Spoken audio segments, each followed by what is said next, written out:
Okay, so today we'll be talking to Jennifer Halbleib, who's a data scientist at MassMutual, Katherine Jiang, data scientist at DoorDash, and finally Jenny Thompson, who's a methodology director at the U.S. Census Bureau. So we're excited to begin the session, and we expect to first hear from all three speakers before having a Q&A session at the end. Please type your questions in the Q&A tab below, and we will be helping to read those questions after our speakers have finished their introductions.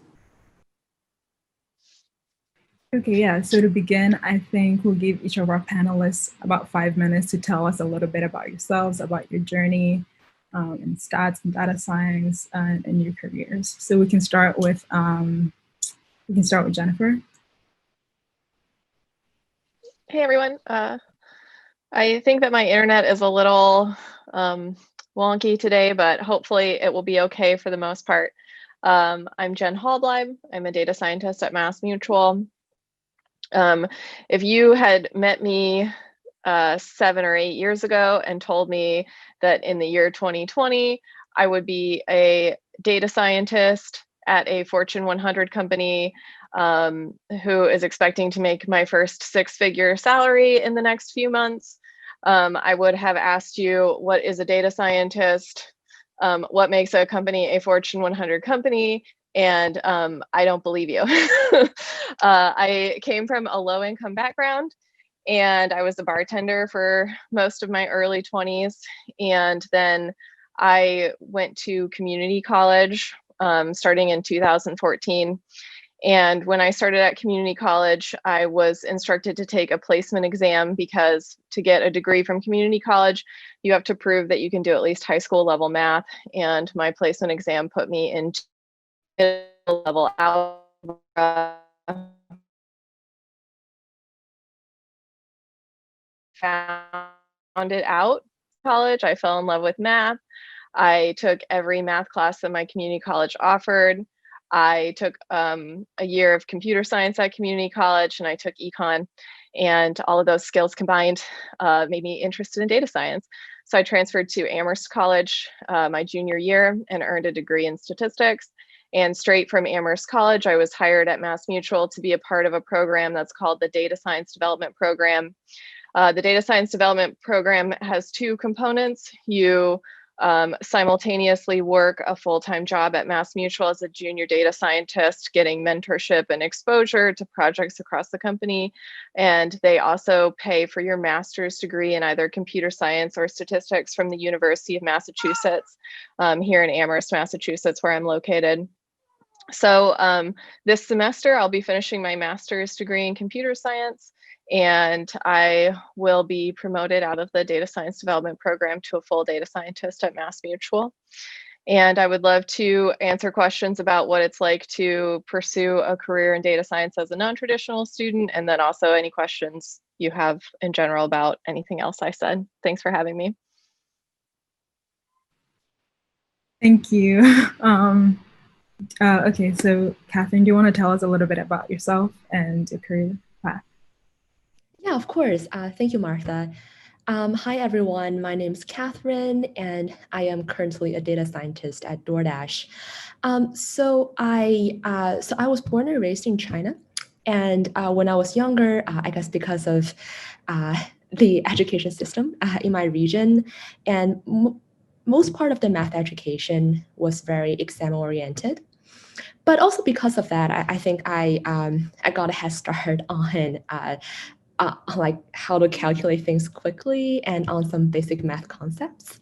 And but it is not until I got into college in the United States, so I went to Williams College, which is a liberal arts college in Massachusetts. And there, the professors really emphasize, like you have to be passionate about this project before devoting yourself into it. And so I always knew that I liked math, but it wasn't until college and after really listening to the lectures of professors who are extremely passionate about what they do that I found myself really loving math.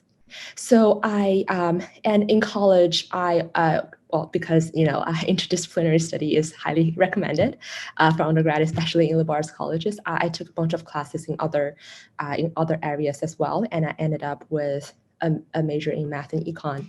And upon graduation, so at that point, I was actually thinking of going to get a PhD in economics, because most of my undergraduate research was very econ focused. I'm actually very, you'll say micro econ and policy focused. So, but I also know that I wanted to do something that's stats heavy, and also hopefully have a real world applicable to the real world. So that's why actually my first job out of college was in an econ consulting firm called Cornerstone Research. And so what econ consulting does is that, so in litigations, so let's say there are many, let's say patent infringement lawsuits that's happening right now in the world among the major tech companies. And many times there will be disputes on who infringed whose right and how much one should pay another. So those are complicated legal questions, but they're also complicated econ and stats questions. So what econ consulting firms do is that they will partner with lawyers, and the lawyers will take care of the legal part, and the statisticians and economists will take care of the mathematical part. So I did that for 3 years. And throughout the course, because most of my coworkers and managers have a degree, a PhD degree in econ or stats or computer science. So I really got a chance to observe their life and career path, and how they feel about grad school, and how they feel about how they like the career path after grad school. And that's when I realized that I don't want to go get a PhD. So I know that there's a PhD panel right before this, and I'm not trying to discourage anyone from pursuing a PhD, but I think for my own personality, I think I would thrive more in a business environment, and I'm hoping to have more impact, not just in consulting, but in real world. And that is why actually just last year, I got a position as a data scientist at DoorDash, which is a food delivery company that basically just allows users to order food from the online platform, and DoorDash will deal with the complicated logistics questions among delivery people, consumers, and merchants. So, and at DoorDash, my major focus is on basically consumer engagement and analyzing consumer behaviors on a day-to-day basis. And I am pretty happy with the career progress so far, and I'm very glad to be involved in a very dynamic tech environment. And that's a very long-winded answer to my background, and happy to answer any questions you guys may have. Thank you. Finally, Katherine Thompson, do you want to go ahead and tell us a little bit about yourself and about your career path?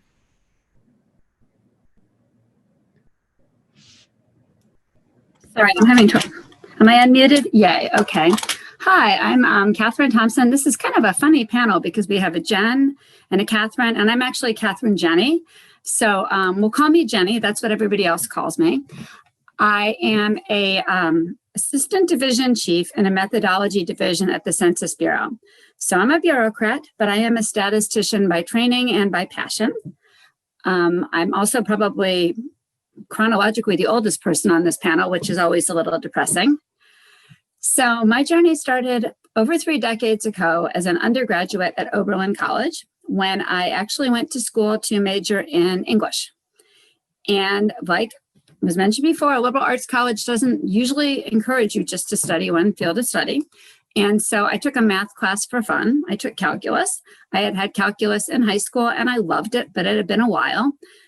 And I had a great calculus professor, so I took another calculus class. And in the meantime, to make a long story short, I discovered that I didn't particularly love English in college. I mean, the language is okay, but the reading, meh. So I kept taking math classes. And I stopped taking English classes. And along the way, I met a really amazing statistics professor who suggested to me that I should consider pursuing that at a graduate level. And I did. But I didn't do it again in a linear way. I graduated from Oberlin with a major in math and minors in dance and French. So I guess I'm well-rounded or weird. And I went to work for the US government upon graduation, almost immediately. The Census Bureau has a very big hiring influx every 10 years, as you can probably imagine. That's when we get the most money from the government for hiring. And what I really was concerned about is in college, I learned that I really liked math classes and I really loved stats classes. But it's a different world when you're out there doing math or stats all day long versus when you're in a class. So my plan had been to go to work in a job at a government agency doing stats. And I didn't even know what doing stats really meant in the real world for a couple of years. And then if I liked it, I would go to graduate school and then I would, teach or something. Well, when I got to the Census Bureau, I discovered that I could get my master's degree at night. I went to George Washington University at night and I took a class in survey sampling, the mathematical statistics side, and I was hooked. That was probably the single most interesting class I'd ever taken, which again, may say something about my personality, but it was a really nice marriage of what I'd learned about the mathematical side of statistics, answering questions, asking questions, which I'm always interested in. And well, it just really hooked me. I thought this is really interesting. And I just happened to work with surveys at the Census Bureau. I worked on the current population survey, which is a survey that puts out the unemployment number every month. So, and I had a great job. So I was going to grad school at night. I was doing more and more interesting work because as you work in the government and you get a little seniority and you're a statistician, more interesting problems will come your way. You have to do the really boring, horrible stuff that you do in any job, like cleaning up data sets and proofreading someone else's memos and all that really awful stuff for a while to prove that you can survive. And then you start working with teams and asking interesting questions on how you could redesign this particular part of a sample survey. Or in my case, we did a really comprehensive national test comparing two types of the unemployment questionnaire. This is a very long answer for a short question. So to make a long story short, I graduated from graduate school and I decided to look for another job because now I had several years of job experience and a master's degree. And I found another job at the Census Bureau and I've been in the research area of the Economic Directorate. So I have the dubious honor of being a Census Bureau employee for many, many decades who has never worked on the population census. I have done quite a bit of research that is in production for the economic census, which you probably haven't heard of, but is conducted every 5 years, which makes it twice as important as the population census. And I also work on a variety of ongoing surveys. The Census Bureau produces a lot of economic indicators.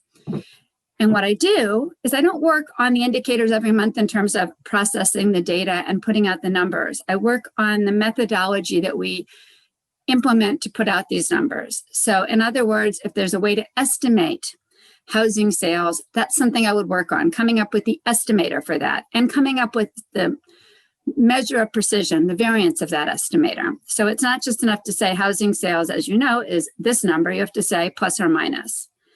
And that plus or minus, that margin of error is really the tricky and challenging part of survey statistics. Right now, I still do quite a bit of research. I still have a lot of input on some of our ongoing programs. In fact, if you're bored while I'm talking, you should go to our website and look up monthly retail geography sales. We just put that out. That was a big blended data project, and it's really very cool. And I'm responsible, therefore, again, the methodology, not the really cool graphics, but the numbers behind the graphs. I came up with those methods along with a team of very talented statisticians. I work with several people. Underneath me directly, I have a staff of 12 statisticians who might be data scientists. I'm not entirely sure. I can't ever tell the difference. All 12 statisticians are incredibly bright, probably smarter than me. All of them have really interesting and productive work as well. And I get a lot of energy just from working with them. And then I do my own research as well. And as I say, I do a lot to support the products that we put out at the Census Bureau, and I do independent research as well. And then in my hobbies, I'm an associate editor on a couple of journals, and I'm currently chair of the government statistics section of the ASA. And I'm also happy to answer any questions. Yeah, thank you for sharing. So while we wait for the questions to come in, I did have a question for myself. So me being an undergraduate, the common perception is that to get a job in the field, you may need to pursue a higher level degree. Would that be true? And if, say, someone were to want to go into the field from undergraduate, what would you recommend that person do? Perhaps to first find out whether they're interested in the field and then develop the necessary experience. Yeah, anyone could go or chime in if you had thoughts on that. Well, I think that, the field is huge. So my advice would be, on some levels, you have to narrow it a little bit. Like, I would love to answer the difference between a data scientist and a statistician. So a data scientist, we work with intense computing systems and huge data sets. So half my job is software engineering type stuff where I'm like building production pipelines for code, and I'm cleaning data that's coming in from like streaming sources. And, we don't really do a ton of surveys or we don't think super hard sometimes about the methodology that goes into our data collection. Instead, we build models and test their performance. And so, we care how the model performs more than how the data was collected. Whereas I think statisticians tend to be a lot more thoughtful and careful about how the data is collected and things like margins of error and stuff. So if you are interested in writing code and being involved in like a computer science focused field, data science is more of like a statistics applied to computer science. Whereas statistics, like at the Census Bureau, would be a little bit more like the classical statistics that we think of. And so I think, if you might want to just try a bunch of internships if you can while you're in undergrad. Maybe do like an REU, and maybe do like a summer at, a tech company if you can, and you could compare and contrast them. And then from there, my program, the data science development program, hires undergrads to train them into data scientists. So you can look for training programs like that. I know a number of companies have them. Optum is another company that trains data scientists in a similar way. And yeah, you always are more attractive as a grad student if you have a few years of industry experience. Yeah, thank you, Jen. I think Katherine had something to say. Which Katherine? Well, we'll go by Jenny here. I was just going to say, as an undergraduate, I think the most useful class I took, besides the ones I enjoyed, was I took a practicum. I 100% agree with the internships. You would be amazed at how energizing sometimes it is to go in and work in an environment, and sometimes it's just exhausting. Most of the people who major in something end up being pretty good at it in the classes, and the real world is so much different. One thing I will bring up too that's very nice about internships, and internships are really nice because you actually see people don't spend 8 hours crunching numbers. They spend quite a bit of time crunching numbers, but they spend quite a bit of time collaborating with each other and talking about the results, at least in my work experience. And they spend a lot of time brainstorming, and sometimes you just talk about sports.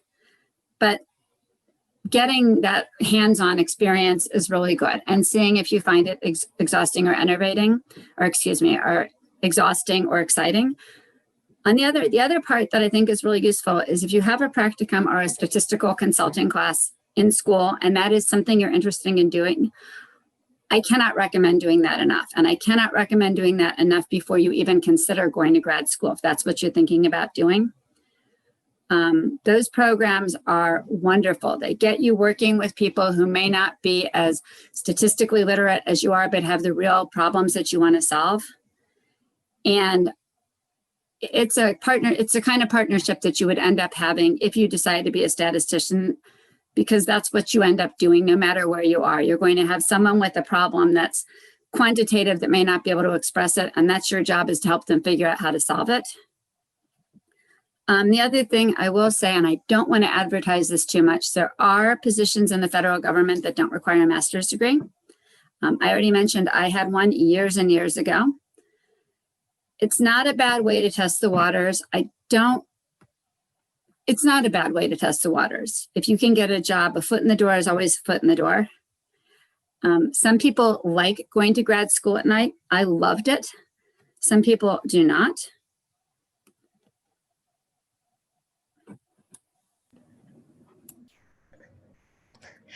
Cool. Thank you, Jenny. I guess my 2 cents on this question is that, well, I guess as an undergrad, I think I would definitely encourage folks to try as many aspects as you want, because when you started out thinking that you love one subject, and maybe after taking 10 classes in that subject, realize that your attitudes might have changed. But for stats, I guess if folks are considering going to grad school, then math classes like reanalysis, measure theory, functional analysis are like really important. But I guess in real world, like if you are more interested in heading to a more practical field, I don't think any of those classes are that absolutely required. And as a matter of fact, I don't think I used any of those things I mentioned in my real job for the past few years. And I think what the classes that I found most, I guess most quote unquote useful will be those that requires you to collaborate with many other people, and especially those who are not super familiar with the context that you're talking about. And second, the ability to deal with messy, hard to understand, and large data sets. Because I think on my very first data project after college, my first reaction is, okay, this is nothing like the data set I saw in college, where my professor deliberately make the data set look so clean that there is one conclusion they want you to extract. But in real world, that's almost never the case. And I guess to echo Jenny's point, so in many cases, so most folks don't crunch numbers eight hours a day. And for me, I spend a lot of time talking with our strategic, strategy and operations partners, product managers, and maybe occasionally like executive leaders. And oftentimes what they're interested in is that, okay, I don't really care when you talk about standard errors and stuff like that. Can you just give me one line of conclusion so I can go ahead and execute it? I think that's almost a situation every day. So yeah, definitely try to practice writing and presenting your synthesize your conclusions is a very important skill to have. Yeah, thank you. Okay, yeah, I have a follow-up that's kind of related to something all 3 of you mentioned. So it's kind of on the theme of real world versus what you do in classrooms. So as students, I think the benchmark for just like measuring how well you're doing in your stat classes is probably grades, right? But that's very different from the real world. So I was curious just to get a little bit about how each of you measure or kind of assess how well you're doing or how well you're doing in a particular project or just in general as a statistician. So for instance, I think Jen, you mentioned a little bit that you care more, like for your job specifically, you care more about model performance versus like methodology. But then for you, Jenny, it's like a lot of the work you do is like public facing, it's like releasing public facing research versus you, Katherine, who's in a more like business oriented environment. So I just kind of wanted to get a little bit of an answer from all 3 of you about just like, yeah, the benchmarks for how you're doing in a particular project or your job in general.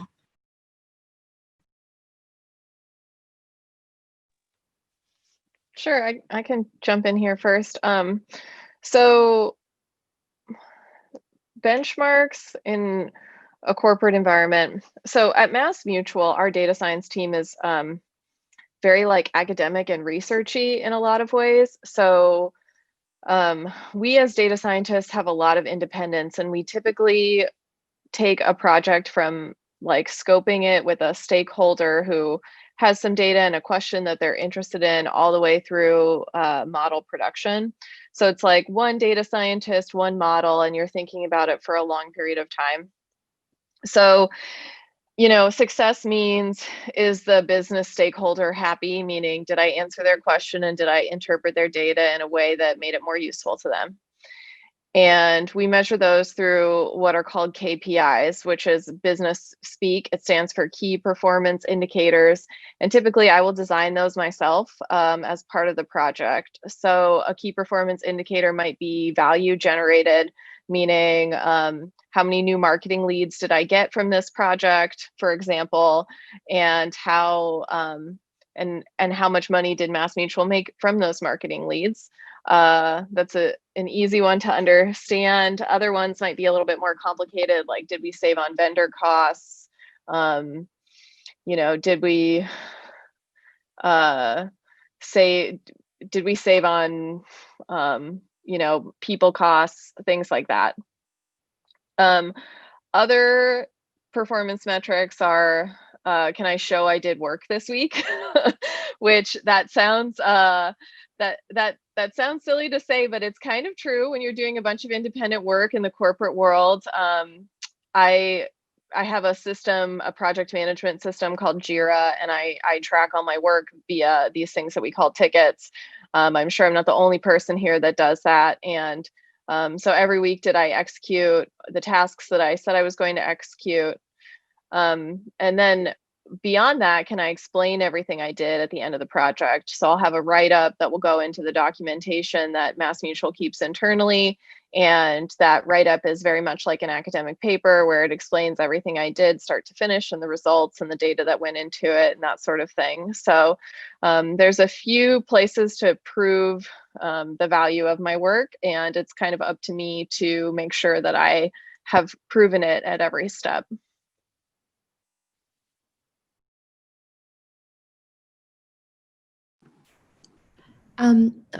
Jenny, go ahead. Go ahead. Oh, okay. I guess in the context of DoorDash, which I guess for the company in general, it's the company's KPI is actually really easy to measure. It's like how many deliveries the company does. So, and for each one of us, that's also definitely an indicator of how well each individual one of us did. And for me particularly, I am also involved in the forecasting of the company. So forecasting meaning volume, subtotals, and profits, etc. So a successful forecast, I mean, is obviously measured by how far off you are from the actuals. And the better we can forecast basically means we can do better planning. It means that we can have better company-wide fiscal policies to spend more or less on marketing expenditures or headcount acquisitions, etc. And of course, an accurate analysis on our past campaigns and how well it did to inform how we can better spend the company money in the future to more efficiently acquire customers is also another benchmark that we often use.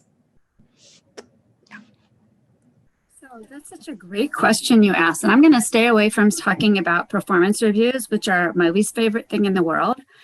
When you're producing official statistics, the important thing is to, I don't want to say this, but try to get it right, which is a real intangible.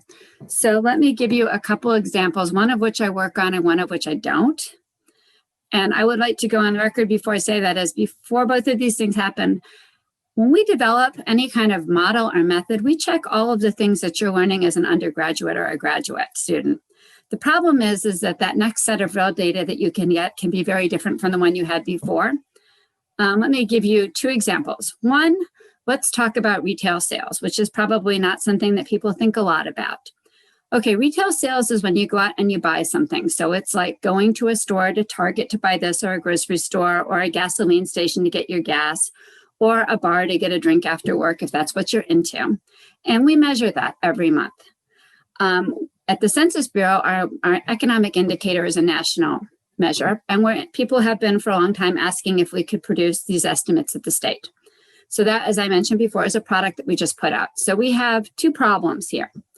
One, we don't have a benchmark for state retail sales. There are some states who independently put out their own measures, and we can estimate ours and compare ours to those. And if they're within the same margin of error, we can say we're not too off. The other metric that we come up with is something that I like to call the smell test. For example, we had a little bit of an economic problem in April, as you may imagine. There was not a lot of activity across the nation in bars in a lot of states. So if you're producing estimates that are based on forecasts, based on past behavior of businesses, and you get to April, and you're suddenly you're estimating that there's this usual pretty large group of revenue generated from bars, there's no way your estimates are right? So there is that part as well. And there's a lot of when we're developing these models and building them, talking to subject matter experts and checking that way as well, because the model diagnostics by themselves aren't enough. You have to be aware of what's going on in the larger world. A second example that someone might want to bring up is, well, what the heck happened to the unemployment rate in this year? There was a huge problem. It made the national news about the unemployment rate being too low, especially for minorities in April and May. I'm sure I see at least one person nodding their head. I didn't work on that, but I can tell you exactly what happened. We asked the question to people. We say, what were you doing last week? Looking for work or something else? That's what starts the unemployment question. And there were an awful lot of people, especially a lot of people in minimum wage jobs who were not out of work and who were not looking for something else, but they were temporarily laid off, but that's not what you called it. Their business was shut down. And somehow all of those people got classified into the wrong group. And it was caught, but it was caught too late. It was caught after the number was released. And so that goes back to sometimes you don't catch it. Sometimes everything in the data looks absolutely fine while you're processing something. And it's only later when you look at it and you say, oh my goodness, we have an awful lot of people that we've classified as not being in the labor force at all, which is usually people who are retired or housewives or even some students who aren't working. But this is an unusually large number. How could this be happening? And let me tell you something, when you produce official statistics, you're not usually the first person who notices that. Often it comes out, say, in the Washington Post. Or in the case for what we're doing with the monthly retail sales, there will be states who will call and say, you way overestimated retail sales in the state of Wyoming. I'm making that state up. What happened here? So I don't know if that's a good enough answer for you, but that's kind of, what we do.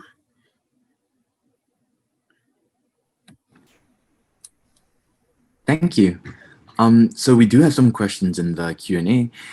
So the first question is from Freddie, and the question is directed to Jenny. So I'm really interested in government public health or health statistics, but I'm not sure what the culture is like or if I'd be a good fit. Does everyone have to be a bureaucrat in the government? And are the deadlines similar to those in the industry? I joke about being a bureaucrat. I am the worst bureaucrat in the world. You can ask anybody who works for me. I am always missing my administrative deadlines. I really hope my boss isn't watching this right now. No, you do not have to be a bureaucrat. In fact, I have found that the environment is not remotely bureaucratic among the scientists. We do occasionally, like I would imagine in industry, have to present reports to higher up. And in the government, of course, many of these higher ups are political appointees. So there is that. But you don't have to be a bureaucrat. You have to have a fair amount of comfort and expertise in what you're doing. I think that was your question. Did I miss part of it? I have to put on my glasses and see. There's something about deadlines and how that would compare with the pace of industry. Deadlines. In some cases, the deadlines are going to be more stringent than industry, and in some cases, they're going to be less. If you are working on a science project or some kind of measurement, say for COVID-19, you're not going to have very much time to do an analysis. People and policymakers are looking for rapid fire answers with very little margin for error. And those deadlines are going to be pretty fixed. That's what we're going to, because those official statistics are input into decision making. On the other hand, there may be some longer term studies. There are some, drug assessment and clinical trials that can take a long time. And in some of those cases, the wrong answer does not bode well for human life. And those deadlines can be a little bit less stringent. So the answer is it depends.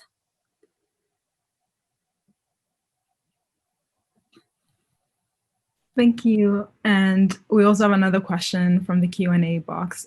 So Elise wants to know what a typical day at your job consists of, and are there any aspects of your job that you do more often than anything else? And I think this is directed at all three of you.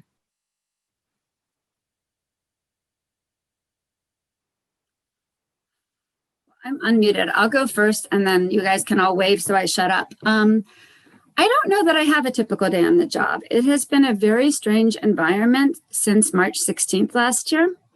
We went from, I used to go in to a very big office, and a typical day would involve often meeting one-on-one with my staff. I usually had at least one project where I met with a larger group. I work on a lot of team projects. I would try to fit in a couple hours of one-on-one time with my computer. Statistics is ultimately number crunching, and I would spend a lot of time doing data analysis and writing my results.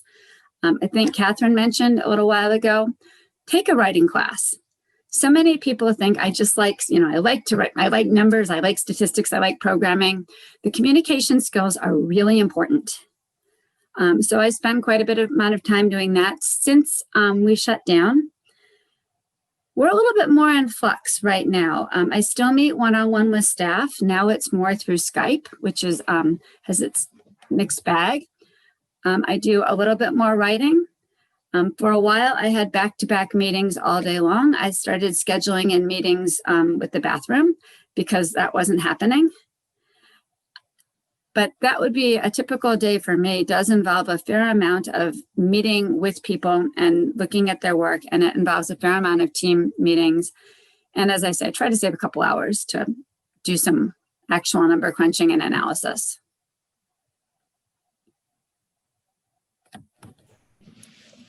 Awesome. I'll go next.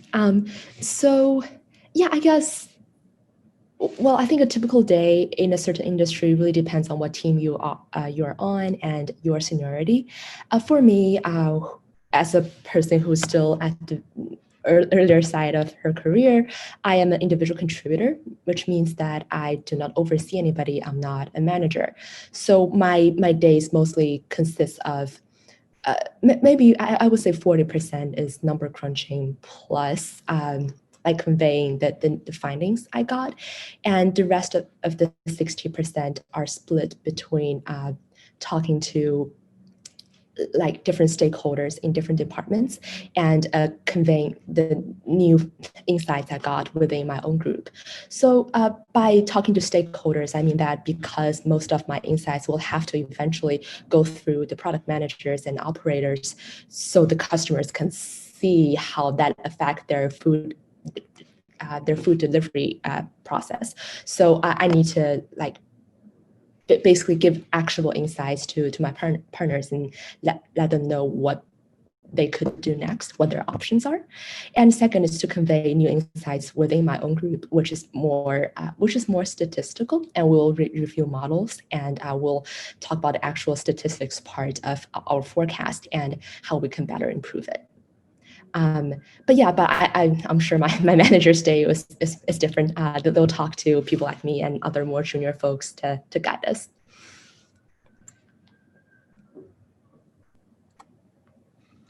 Yeah, I think, my job has kind of four big components.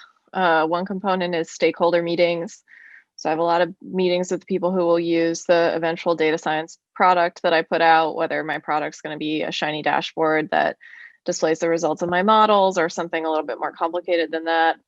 I also have meetings with managers and things like that.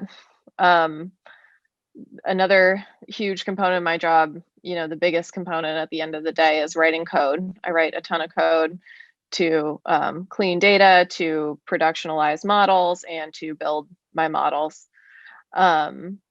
I also spend a lot, some time every day managing my time, which sounds funny, but It's really important that you take time to figure out what your most important task is for the day and prioritize it.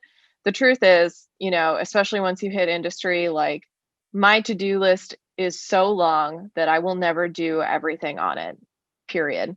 I have to prioritize. And I have to accept that I'm not going to get through everything in a single day. So prioritizing, doing what's most important first, and, you know, also prioritizing my own self-care and mental health is, you know, something that I do every day.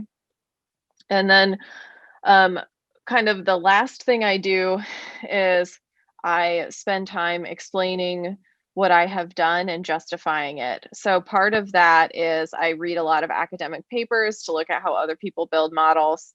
I write, you know, narrative documentation that goes through my thought process, and I give presentations both to the data science team so that folks on my team can check my work, and then also to outside business stakeholders so that they understand the product that I've built and how to use it.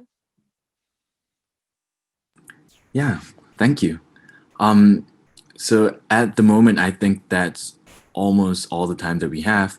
We have 2 more minutes before we have the closing remarks. I just want to take the time to thank all the speakers again for your time and for coming here for the panel. And I'm sorry if we couldn't get to your question in time. Thank you. Thank you very much for organizing. I do have one quick question before we go. Given that all 3 of you kind of work across, you work with like a lot of different people and not necessarily stats people, what is like one data misconception you see all the time? My data misconception people have all the time is the estimate is correct. People, I heard it's comment a moment ago about nobody cares about the standard errors. You would cannot believe how true that can be. People say, oh, this estimate is exactly right. No, it's an estimate. The chance of it being exactly right is 0. Yeah, I totally agree. As folks always say, all models are wrong, some are useful. So almost no models are 100% correct, but it's humans who have to interpret the models, and it's humans who have to tell others what we should do next. I think it's that this data is usable. I mean, sometimes there's just like data that is just junk. Like here's a great example. Okay, we have an online calculator, right? That like random people from the internet can come and put in information about themselves, and we'll estimate their ability to retire on the information that they put in or something like that. But they don't have a user profile, and we haven't saved any data about them except we know what computer they're coming from.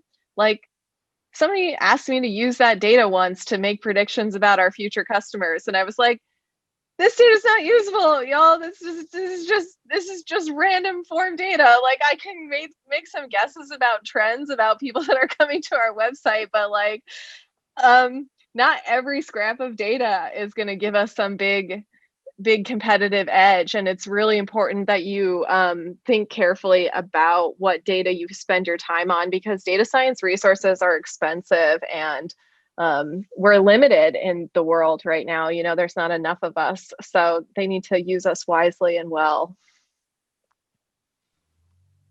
Thank you. Thank everybody. Thank you all so much. I think that's all the time we have for now. Awesome. Thanks, guys. Thanks for having us.